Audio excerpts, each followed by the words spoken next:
सट्टा बाजार में इस पार्टी का बड़ा रेट, ताजा भाव ने उड़ा दी बीजेपी कांग्रेस की नींद। 2018 वाली स्थिति, 2020 वाला तिगड़म, एमपी में रिजल्ट से पहले की आहट। चलिए दोस्तों, इन सारी खबरों को बहुत विस्तार से जानते हैं, पर उससे पहले एक आप लोगों से निवेदन है कि मेरी वीडियो को सब्सक्राइब करें और बेल आइकन को दबा दें, ताकि जो भी मेरी आने वाली वीडियो है उसका सबसे पहला नोटिफिकेशन आप लोगों पे आ जाए। चलिए अब आगे बढ़ते हैं। मध्य प्रदेश विधानसभा चुनाव के नतीजे अभी आने में भी पूरे 8 दिन बाकी हैं। इनको लेकर हर आदमी अपना आंकलन और गणित दे रहा है। सट्टा बाजार भी अपना अलग गणित दे रहा है। यह भी कह सकते हैं कि जितने मुंह उतनी बातें, इन्हें सीटें भी कह सकते हैं। उधर कांग्रेस और बीजेपी दोनों ही अपनी जीत का दावा पूरी ताकत से कर रही है। दोनों में अपने अपने तर्क हैं और अपने अपने विश्वास हैं। जहां तक जमीनी हकीकत की बात है, उसका एहसास तो सबको है, लेकिन उस पर भरोसा 3 दिसंबर की शाम को ही हो पाएगा। लेकिन इस बीच निवर्तमान घोषित किए जा चुके हैं। सबसे बड़े साहब अपने दल के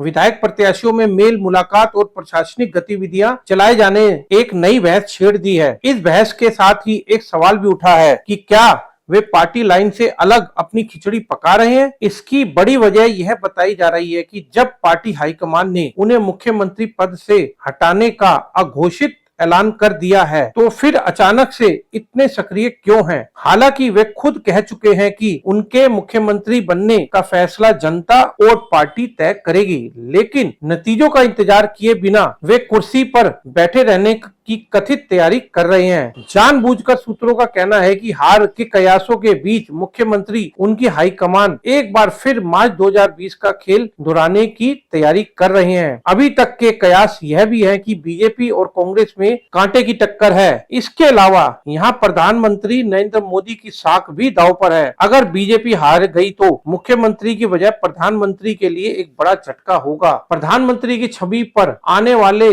आंच को रोकने के लिए पार्टी के चाणक्य ने एक नया प्लान तैयार किया है। अति विश्वस्त सूत्रों के मुताबिक तैयारी यह भी की जा रही है कि अगर जीत का अंतर कम हो तो शपथ ग्रहण के पहले ही बाजी पलट दी जाए। चूंकि इस बार कांग्रेस में पहले जैसे विभाजन के हालात फिलहाल तो नहीं दिख रहे, इसीलिए नया कार्ड तैयार किया जा रहा है। इस कार्ड का कोड नेम है, इस कोड का नाम है टीसी यानी ट्राइबल कार्ड। अनंतपुर के करीबी सूत्रों के मुताबिक एक बार फिर वही रणनीति अपनाने की तैयारी है जो राष्ट्रपति चुनाव के समय अपनाई गई थी। तब आदिवासी अस्मिता के नाम पर कांग्रेस के करीब 1.5 दर्जन विधायकों ने अपना पार्टी प्रत्याशी की बजाय बीजेपी के प्रत्याशी द्रौपदी मुर्मू को वोट दिया था। इस बात की जानकारी कांग्रेस नेतृत्व को मिल गई थी, लेकिन वह चाहकर भी कोई कदम अपने विधायकों के खिलाफ नहीं उठा पाया। इस चुनाव में उनमें से कुछ विधायकों के तो टिकट काट दिए गए, लेकिन ज्यादातर को फिर से मैदान में उतारा है। खबर यह भी है कि फिर से जीत रहे हैं। जानकारी के मुताबिक सत्ता के गणित में पिछड़ने पर इन्हीं विधायकों का सहारा लेने की तैयारी है। चूंकि